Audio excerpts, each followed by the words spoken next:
true, then what do you have to tell people for? If they're just nutters, well, leave them. They're not a problem, are they? Who's going to believe nutters? Not many. The problem for them is that what we're saying does have validity. And people perceiving world events are increasingly realizing that it makes more sense to see that these events are manipulated into place rather than they're acting or happening by random accident. And so this problem is being met with more and more attempts to dismiss and discredit people who are actually uncovering what's really happening, as opposed to the movie script that we're told by the mainstream media. We've had in very recent times the British Prime Minister, David Cameron, feeling it necessary for some reason to say publicly that the conspiracy, because that's what it is, to manipulate the result of the EU referendum, in and out public referendum, is not a David Icke style conspiracy. Why would he feel the need to say that? And we're having academia more and more coming in, saying that people that believe in conspiracy theories have some kind of psychological problem. And if that's true, what is the problem for authority that makes it feel the need to try more and more, and we've seen nothing yet, to discredit those who are uncovering what those in authority don't want the public to know? This is David Cameron. He took a break in 2014 from selling snake oil to speak at the UN General Assembly. And he was talking about conspiracies when it was about defeating the ideology of extremism. The peddling of lies about a 9/11 plot, or that the 7/7 London attacks were staged, and the idea that Muslims are persecuted all over the world as a deliberate act of Western policy are conspiracy theories. The fact that Muslims are being persecuted all over the world as a deliberate act of Western policy is a conspiracy theory. Afghanistan, Iraq, Libya, Syria. It's not happening, it's just a theory. And talking about the conspiracy theory of a concept of an inevitable clash of civilizations. It's happening.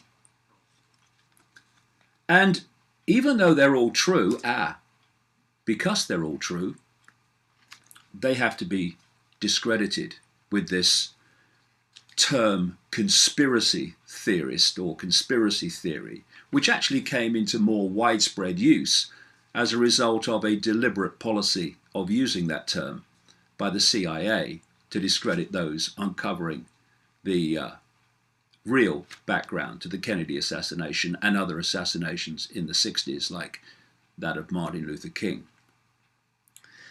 We must be clear, Snake Oil Man went on. To defeat the ideology of extremism, we need to deal with all forms of extremism, not just violent extremism. Now, I'm going to pass that, not just violent extremism, through our Orwellian translation unit. And it comes out as, we must silence those telling the truth about what we're really doing. He goes on. For governments, there are some obvious ways we can do this. We must ban preachers of hate from coming to our countries. We must prescribe organizations that incite terrorism against people at home and abroad. Now, that's the front. A lot of people now, genuine peaceful protesters and activists, are asking why they are being prosecuted or blocked by laws that were brought in on the pretext of fighting terrorism. Because the answer is that that's exactly what it was, a pretext.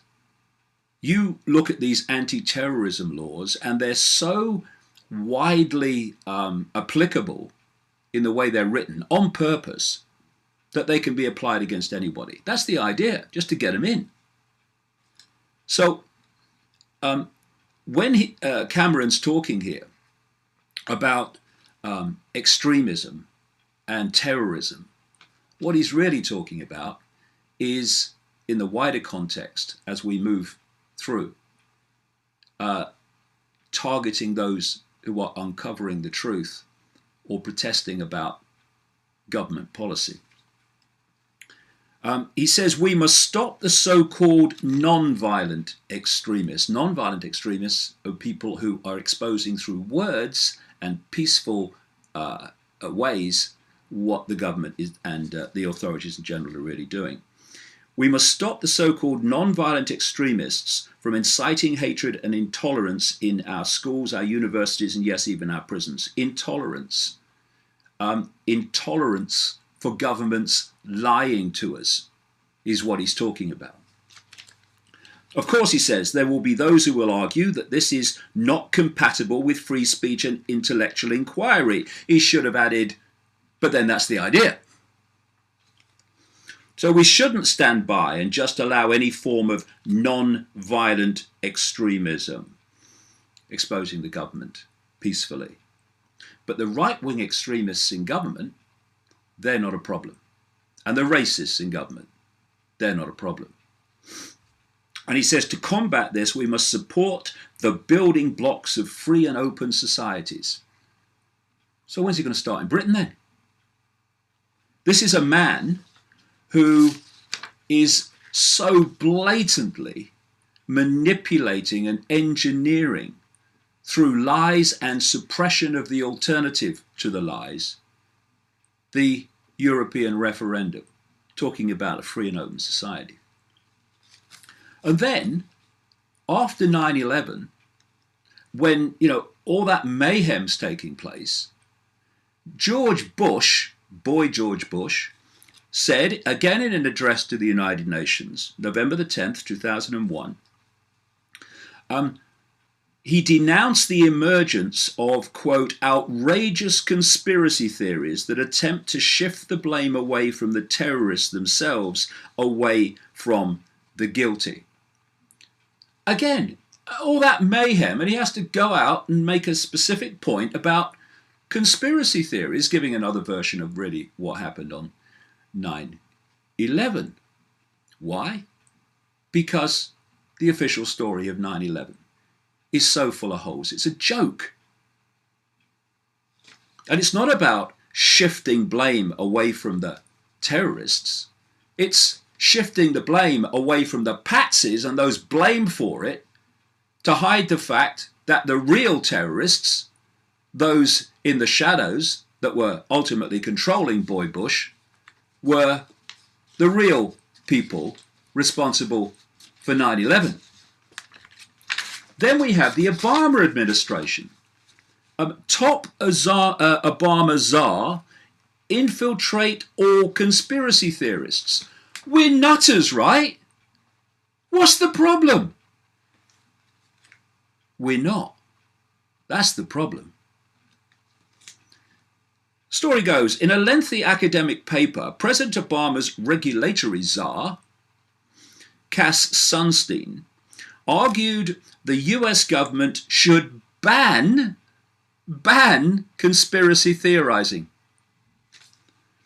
Among the beliefs Sunstein would ban is advocating that the theory of global warming is a deliberate fraud, which it is.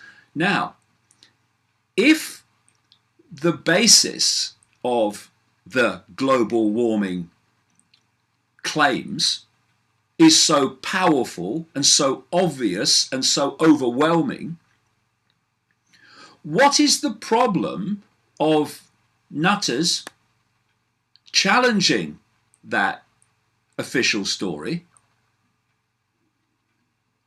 What problem could something that is so blatantly true, so they claim, have with a few people saying it's not? To the point where the US government should ban conspiracy theorizing. Why? Because, just like 9/11, the official story of global warming and what became climate change when the temperature stopped rising is as full of holes and as nonsensical and as unsustainable as what happened on September the 11th, 2001, according to the official story. Sunstein also recommended the government send agents to infiltrate extremists who supply conspiracy theories to disrupt the efforts of the extremists to propagate their theories. Note, what we're seeing, just mentioned it, but the confirmation goes on and on now. They're trying to associate people who expose conspiracies behind world events. In fact, if people read my books at length, it's actually one gigantic conspiracy with many faces. They are equating, or trying to in the public mind, extremism, extremists, fear, with people called conspiracy, or poke myself in the eye, people called conspiracy theorists who are exposing the government. In a 2008 Harvard law paper, Conspiracy Theories, how appropriate, Sunstein and a co-author who was a Harvard law professor, ooh, he must be clever, ask, what can government do about conspiracy theories? I've got a question. Why do they feel there's anything to do about them if they're so nonsensical and obviously so? Quote, we can readily imagine a series of possible responses. One, government might ban conspiracy theorizing. Two, I mean, you know, pinch me. Ouch, it's true, he actually said this. Governments might impose some kind of tax, financial or otherwise, on those who disseminate such theories. In a 30-page paper, Sunstein argues the best government response to conspiracy theories is cognitive infiltration of extremist groups. Why? They're nutters, aren't they? As I keep asking. Then, we've got the academic side. You know, God save us from academia. Please. I'll be a good boy. Just God save us from academia. This is a story this week. Believe in conspiracy theories? You're probably a narcissist. People who doubt, in effect, what they're saying, official versions of events, are likely to be selfish and attention-seeking. Whoa. It goes on. Through a number of online studies, not many it turns out, researchers at the University of Kent have showed strong links between the belief in conspiracy theories and those with narcissism and low self-esteem. Who says they found it? They did. In the internet age, conspiracy theories can incubate in quiet corners of the web. Ooh. But it may be psychological predispositions of believers which keep them alive rather than cold, hard facts. See, what they do with so-called conspiracy theories and conspiracy research is they give the impression all the time that it's just a theory. You know, they're just sitting in a darkened room and coming to these conclusions. This is just one of my books. Thin, isn't it? The background information, the background supporting evidence for the fact that there is a global conspiracy to turn this into a global prison state, unfolding by the day, by the way, just watch the news and your own life experience, that somehow there is no evidence when it's enormous. But they don't go there, because to go there, they're on a loser. Let's have an open debate about this. No, they don't. I was on a television program once with an academic from University of London, I think it was. And this is a guy who, for anything alternative whatsoever, is akin to him to garlic to a vampire. He comes from the Richard Dawkins school of the concrete mind. And he's having a go at what I'm saying and what have you, as the cameras are rolling. And I said to him, have you ever read any of my books? And he said, no. So how do you know what I'm saying, especially in detail?